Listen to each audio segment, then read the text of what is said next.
میری آج کی کہانی بیٹیوں کے نام۔ اللہ ہر ایک بیٹی کا نصیب اچھا کرے۔ بیٹیاں بہت پیاری ہوتی ہیں۔ بیٹیاں جو تو ہوتی ہیں جو ماں باپ کا ہر مشکل میں ساتھ دیتی ہیں۔ بس بیٹیوں کے نصیب سے ڈر لگتا ہے۔ ہم 4 بہنیں تھیں۔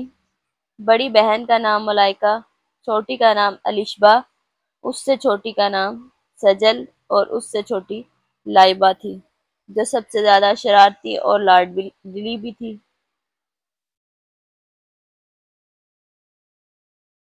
ہمارے ابو کی گولڈ کی دکان تھی۔ بہت اچھا کاروبار تھا۔ ہماری پڑھائی مکمل ہو چکی تھی اور ابو نے ہم سب 4 بہنوں کے رشتے طے کر چکے تھے اور ہماری ڈیٹ فکس تک کر دی۔ ہماری شادیاں ایک ہی دن رکھی۔ دوسری 3 تو پرائے گھر میں تھی، لیکن میں اپنے پھپھو کے گھر تھی۔ میری پھپھو کا ایک ہی بیٹا تھا۔ بڑی بہن ملائکہ جس کی شادی ہو رہی تھی، وہ 2 بھائی تھے۔ بڑا بھائی اس کا لندن میں ہوتا تھا اور چھوٹا وہ تھا۔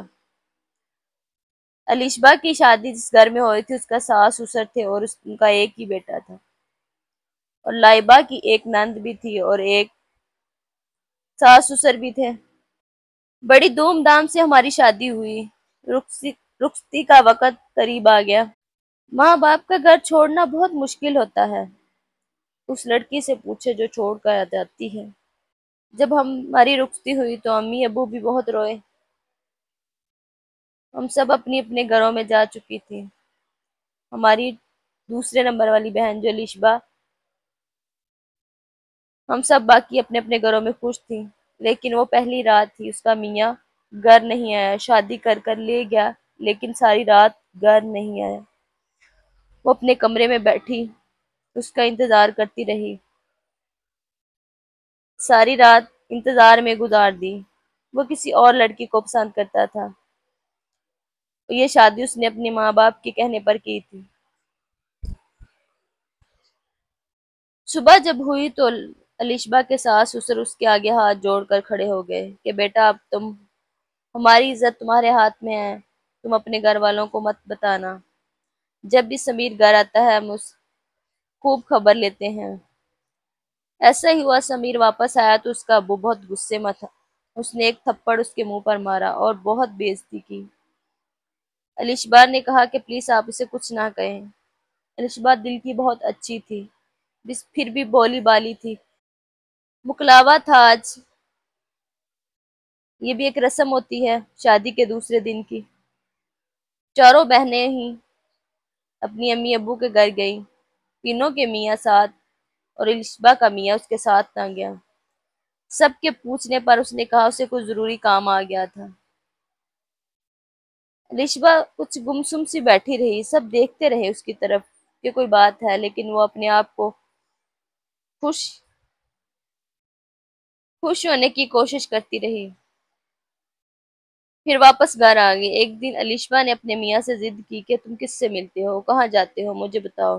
وہ گھر سے جانے نہیں دے رہی تھی، لیکن سمیر نے زبردستی گھر سے نکلا اور الشبا بھی اس کے پیچھے گاڑی لے کر نکل آئی۔ گاڑی تیز چلاتی رہی اور راستے میں ایکسیڈنٹ ہو گیا الشبا کا۔ اس کے سر میں گہری چوٹ آئی۔ جب ہاسپٹل پہنچے تو سب لوگ وہاں موجود تھے۔ سب اکٹھا ہو گئے، لیکن الشبا کی جب آنکھ کھلی تو سب پریشان تھے کہ سب لوگ جمع تھے لیکن الشبا کا شوہر وہاں پر موجود نہیں تھا۔ سب نے پریشان ہو کر دیکھا اور پوچھا بھی، لیکن الشبا کا سسر الشبا کے ابو کے آگے ہاتھ جوڑ کر کھڑا ہو گیا کہ پلیز ہمیں معاف کر دیں۔ الشبا کا جو شوہر تھا اور الشبا کے ابو کا بہت اچھا دوست بھی تھا، لیکن اب الشبا کے ابو نے یہ فیصلہ کیا کہ الشبا کو اپنے ساتھ لے کر جائے گا، لیکن الشبا بالکل بھی جانے پر راضی نہیں تھی۔ اس نے کہا مجھے اپنے گھر جانا ہے، میں اپنے سسرال جاؤں گی، میرا ساس سسر بہت اچھے ہیں، میں ان کے ساتھ جاؤں۔ سب نے بہت کہا لیکن الشبا اپنے گھر ہی چلی گئی اپنے ساس سسر کے ساتھ۔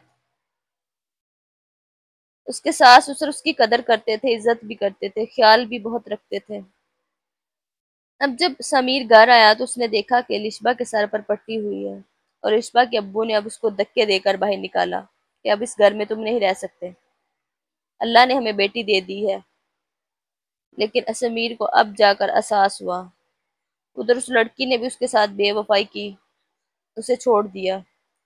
اب سمیر نے لشبہ سے معافی مانگ لی اور خوشی خوشی وہ زندگی بسر کر رہے تھے۔ ادھر ملائکہ کی بابی نے بھی ان کی زندگیوں میں زہر گھولنا شروع کر دیا۔ وہ اس کے میاں کو الٹی سیدھی پٹیاں پڑھانے لگی۔ ان دونوں میں بھی جھگڑا شروع ہو گیا۔ وہ بھی اپنا گھر چھوڑ کر اپنی امی ابو کے گھر آ گئی۔ اس کے میاں نے اس کے گھر سے نکال دیا۔ کچھ دن رہنے کے بعد پھر اس کے میاں کو احساس ہوا کہ میں نے غلط کیا ہے۔ پھر وہ ملائکہ کو منانے کے لیے چلا گیا، لیکن اب اس نے وعدہ کیا تھا کہ اس دوبارہ کوئی ایسی بات نہیں کرے گا۔ ادھر لائبہ کی زندگی بھی تھوڑی مشکل سی تھی کہ اس کی نند وہ ہم عمر تھی، تو لائبہ شرارتی بھی تھی، لاڈلی بھی۔ لائبہ کام کاج نہیں کرتی تھی، نہ اسے کرنا آتا تھا۔ ادھر نند بھابی آپس میں جھگڑا کرتی ہیں۔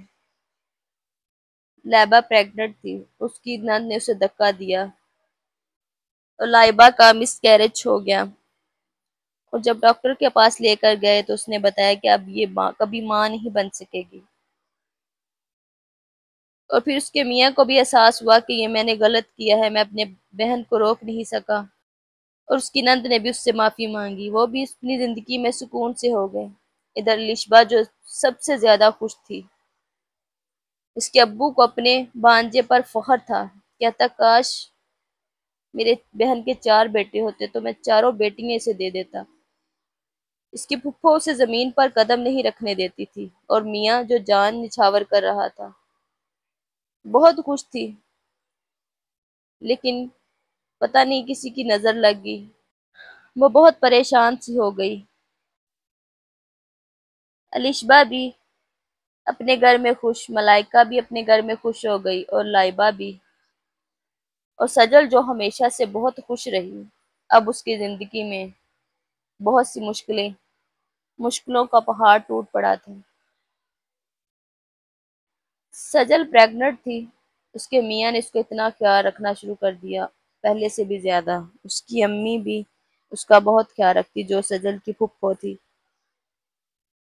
اب سجل کے میاں کی طبیعت دن بہ دن خراب ہوتی جا رہی تھی۔ رات کو کھانسی آتی، کبھی اس کے پیٹ میں درد ہوتی۔ سجل کہتی کہ وہ خود ڈاکٹر تھا، اس نے کہا کہ آپ اپنا علاج کروائیں، کیا مسئلہ ہے؟ لیکن اس نے کہا کچھ نہیں، بس نارمل چیزیں ہیں۔ ایک دن ایک پیٹ میں شدید درد ہوا تو ڈاکٹر کے پاس لیا گیا۔ جب ڈاکٹر کے پاس گئے تو اس نے ٹیسٹ لکھ کر دیے۔ وہ ٹیسٹ کروائے اور اس کو پتہ چلا کہ اسے کینسر ہے، وہ بھی آخری سٹیج پر۔ پہلے تو اس کا دوست اسے بتا نہیں رہا تھا، پھر اس نے کہا اسے پتہ ہونا چاہیے، اس نے بتا دیا۔ لیکن اس کے میاں نے اپنے گھر آ کر بیوی کو کچھ نہیں بتایا۔ ایک دن سجل الماری صاف کر رہی تھی کہ وہ پیپر اس کے ہاتھ لگ گئے۔ وہ پیپر دیکھتے ہی اس کے تو ہوش جاتے رہے، ایسے لگا جیسے کسی نے سر سے آسمان اور زمین سے پاؤں کھینچ لیے ہوں۔ وہ گھبرا گئی۔ جب شوہر گھر آیا تو اس سے پوچھا، بہت روئی، چلائی کہ تم نے مجھے کیوں نہیں بتایا؟ پہلے تو وہ مان نہیں رہا تھا، ایسے ہی ہے۔ پھر بعد میں جب مانا تو اس نے کہا میں تمہاری طبیعت خراب نہیں کرنا چاہتا تھا، تمہاری کنڈیشن ایسی نہیں ہے کہ تمہیں کچھ ٹینشن دی جا سکے۔ سجل کا لاسٹ منتھ چل رہا تھا کہ سجل کی گود بھرائی تھی۔ اب سجل کو پتہ چل چکا تھا کہ میرے میاں کی عمر بہت کم رہ چکی ہے۔ سب لوگ گود بھرائی کر رہے تھے، اور سجل کا میاں ایک صوفے پر بیٹھا جو سجل کو ہی دیکھی جا رہا تھا، اور سجل اس کی طرف دیکھ رہی تھی۔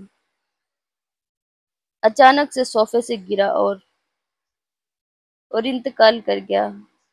اس صدمے نے سجل کو آج تک اٹھنے نہیں دیا۔